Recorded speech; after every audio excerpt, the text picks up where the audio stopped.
बिस्मिल्लाहिर्रहमानिर्रहीम। अस्सलाम वालेकुम। मैं हूं अहमद ख़ान लगारी और आप देख रहे हैं कोय सुलेमान टीवी। नाज़रीन किराम, आज आपसे दो बातें करनी है। और पहली बात तो ये है कि इस्लामाबाद में एक धरना दूसरा दिन है जो चल रहा है। उसके मुज़ाकरात नाकाम हो चुके हैं, लेकिन अभी अभी ये ख़बर आई है कि मुज़ाकरात दोबारा शुरू हो चुके हैं और हो सकता है कि ये मुज़ाकरात कामयाब हो जाएं और उसके बाद ये धरना ख़त्म हो जाए। इससे पहले मैंने आपको इसी टॉपिक पे दो वीडियोस आपने देखी होंगी, मैंने आपको आगाह किया है। मौलाना ख़ादिम हुसैन रिज़वी हाफ़िज़ कुरान भी हैं, आलिम दीन भी हैं, वो मुफस्सिर भी हैं, मुहद्दिस भी हैं, और उनका बयानिया इस हद तक पूरी कौम का बल्कि दुनिया का ये बयानिया है कि हुज़ूर सल्लल्लाहु अलैहि वसल्लम की तौहीन के बारे में जो भी मुल्क, जो भी शख्सियत तौहीन करेगा वो सज़ा ज़रूर पाएगा और हमारा ये हक़ है कि हम एहतजाज करें। मौलाना का बयानिया ये भी है कि मैंने सबको देखा, तमाम उलमा कराम जो सियासत में बहुत आगे होते हैं, लेकिन इस मामले में किसी ने भी बाहर निकल के एहतजाज नहीं किया जिस तरह के करना चाहिए था। बाकी जितने जलूस हुए हैं, बाकी कई मामलात पर वो सारे उलमा इकट्ठे हुए, लेकिन इस मामले पर मौलाना ख़ादिम हुसैन रिज़वी साहब ने ये देखा और जब खामोशी हर तरफ छाई हुई थी तो उन्होंने इस्लामाबाद जाने का फ़ैसला किया। नाज़रीन किराम, मौलाना ख़ादिम रिज़वी आज पूरा दिन कहाँ गुम रहे, वो किस जगह मुज़ाकरात करते रहे। यकीनन आप भी समझ गए होंगे और हर आदमी समझता है कि इस दफ़ा मुज़ाकरात के नतीजे में उनका रवैया, मौलाना का रवैया भी सख्त था और उनसे मुज़ाकरात करने वालों का रवैया भी सख्त था। ख़बरें ये आ रही हैं कि हर सूरत में मौलाना ख़ादिम रिज़वी को यहाँ से उठाना है, और हो सकता है कि आप मेरी इस वीडियो देखने से पहले ही आपको ये ख़बर मिल जाए कि ये तमाम मुज़ाकरात जो भी हो रहे हैं, जिसमें हमारे मज़हबी अमूर के उलमा और उसके वज़ीर हैं, वो उसमें शामिल हैं और वो मुज़ाकरात कर रहे हैं, जिसकी हिदायत वज़ीर-ए-आज़म पाकिस्तान ने उनको दी है कि आप फ़ौरी तौर पर इस मुज़ाकरात का आगाज़ करें और इसको ख़त्म कराएं। मुतालबा बहुत जायज़ और बरहक है कि फ़्रांस के सफ़ीर को यहाँ से वापस भेजा जाए, लेकिन हर मुल्क की अपनी एक सूरत हाल होती है। उन्होंने इस मामले में जो भी फ़ैसला करना है वो तमाम मामलात को देख के, तमाम हालात को देख के उन्होंने फ़ैसला करना है। लेकिन ये बात बड़ी अहम है कि मौलाना को आज किसी टीवी ने ये ख़बर इस तरह नहीं दी। सोशल मीडिया पे ये ख़बरें चल रही हैं और सारे सोशल मीडिया पे ही लोगों को अपडेट किया जा रहा है।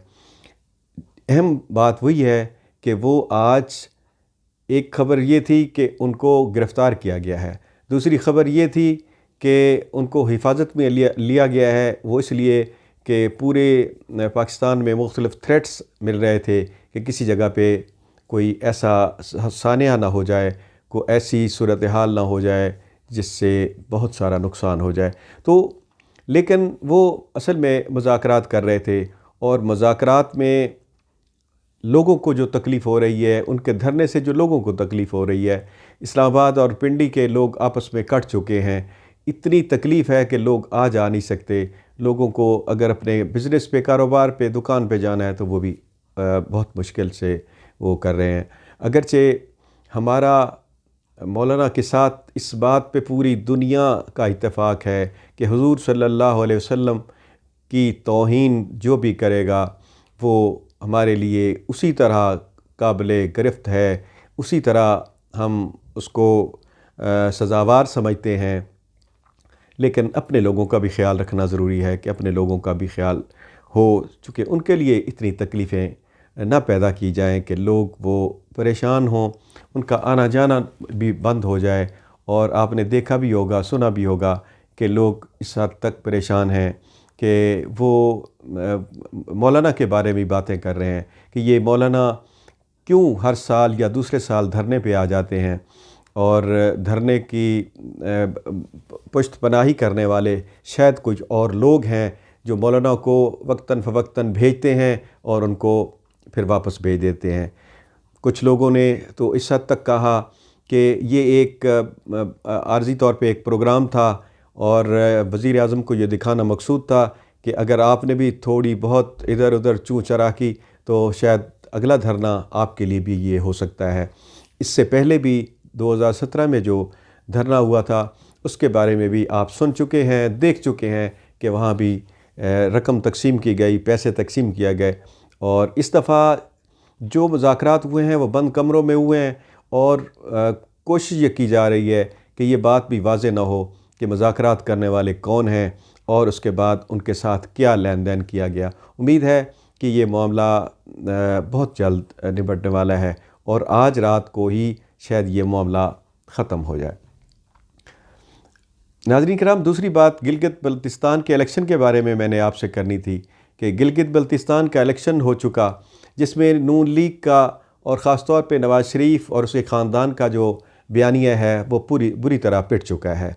उसमें उनको जितनी सीटें मिली हैं, हालांकि बहुत कामयाब जलसे, बड़े जलसे हुए, लेकिन उनको गिलगित बल्तिस्तान में उसके जो बयानिया था नवाज़ शरीफ का वो बुरी तरह पिट चुका है और लोगों ने उनको पजीराई नहीं दी।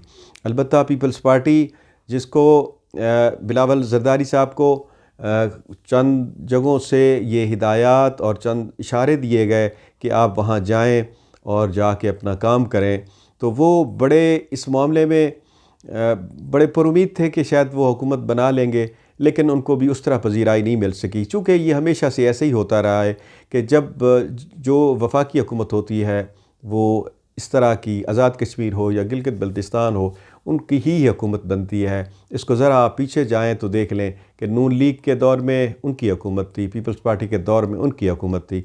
ये ऐसे होता है और हुकूमत अपने हुकूमत में होने के फ़वाइद हासिल करती है और वो तमाम चीज़ें कर लेती है। इसके बाद ये दोनों, मुस्लिम लीग नून का तो बयानिया वैसे पिट चुका, अब जो बिलावल ज़रदारी हैं वो भी इसको धांधली की पैदावार इलेक्शन को कह रहे हैं। फिर आपस में दोनों फिर लड़ पड़े हैं। वो यानी बिलावल ज़रदारी की मौजूदगी में वहाँ के जो सियासतदान हैं उन्होंने कहा है कि सिंध के तमाम वसाइल आके यहाँ पे झोंक दिए हैं पीपल्स पार्टी ने, लेकिन फिर भी पीपल्स पार्टी को उनके अपने तो उधर हस्पताल नहीं है, उधर इदारे नहीं हैं, लेकिन इन्होंने इधर पैसा लगा के और वो उस तरह नहीं हासिल कर सके जिस तरह गिलगित बल्तिस्तान के लोगों को उनकी हिमायत करनी चाहिए थी। नाज़रीन किराम, ये तो दोनों के दरमियान, पीडीएम के दरमियान जो सूरत हाल है वो इस तरह बढ़ती जा रही है। एक ख़बर ये भी है कि नवाज़ शरीफ और बिलावल के वालिद आसिफ ज़रदारी के साथ टेलीफोनिक गुफ्तगू हुई है और वो इस बात पे आमादा नज़र आ रहे हैं कि किसी न किसी तरह गिलगित की हुकूमत में पीपल्स पार्टी भी हिस्सेदार बन जाए।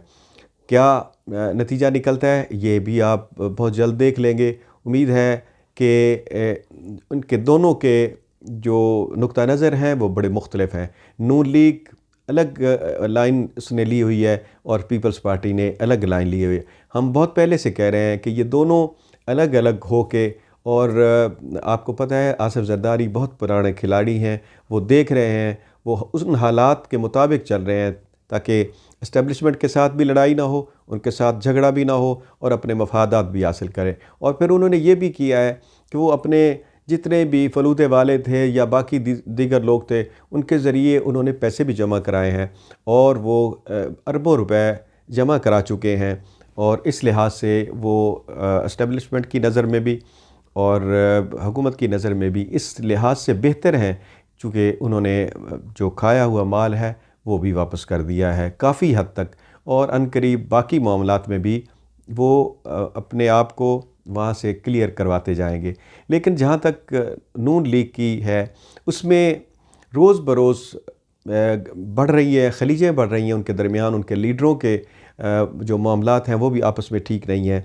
अब ताज़ा ख़बर आपको मैं बता दूं कि इसमें जो दरारें बढ़ रही थी वो आपने देखी। बलूचिस्तान में सूरत हाल जो हुई वो भी आपने देख ली। इस तरह पेशावर में उनके बड़े अहम लोग निकल रहे हैं, और पंजाब में भी बड़े अहम लोग हैं जो खामोशी इख्तियार किए बैठे हैं। और कुछ लोग जो हैं वो बहुत जल्द वो अपनी मुशावरत मुकम्मल करके मुस्लिम लीग नून से अलहदगी का ऐलान भी कर सकते हैं।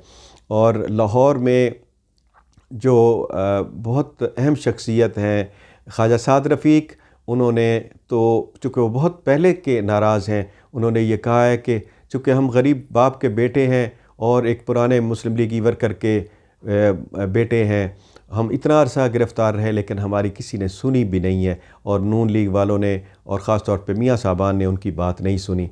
उन्होंने भी फ़ैसला किया है कि फ़ौरी तौर पर ख़ामोशी अख्तियार कर ली जाए, ताकि जो मुश्किल हालात हैं उनको वही फ़ेस करें जो बयानियाँ लेके चल रहे हैं।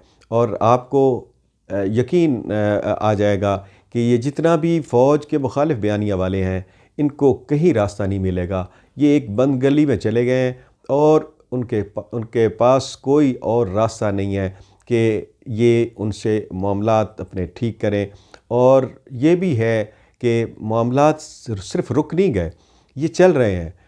कभी इनकी तरफ से गुफ्तगू शुरू होती है, कभी उधर से गुफ्तगू शुरू होती है, लेकिन एक दिन ये ऐसे जगह पे आके रुकेंगे जहाँ इनको शायद अपना जो माल है कमाया हुआ वो वापस करना पड़े, फिर जाके कहीं सियासत में इनका रास्ता निकलेगा। और सियासत में रास्ता निकालने के लिए एस्टेब्लिशमेंट को भी एक दिन ये सोचना पड़ेगा कि इन तीनों जमातों के लिए कोई ऐसा एक लाहे-अमल बनाना पड़ेगा, और अगले इलेक्शन के लिए, अगले इलेक्शन को मुनसिफ़ाना बनाने के लिए, मुल्क में जो मईशत की सूरत हाल है उसको बेहतर बनाने के लिए किसी एक दो नुक्ते ऐसे हों जिन पर सबका इत्तेफाक हो जाए। अल्लाह करे कि मामलात ऐसे हों कि पाकिस्तान तरक्की करे और हमारे मुल्क के अंदर जो जमहूरियत है वो भी फले फूले। और इसके साथ ही मैं आपसे इजाज़त चाहूँगा। अल्लाह हाफ़िज़।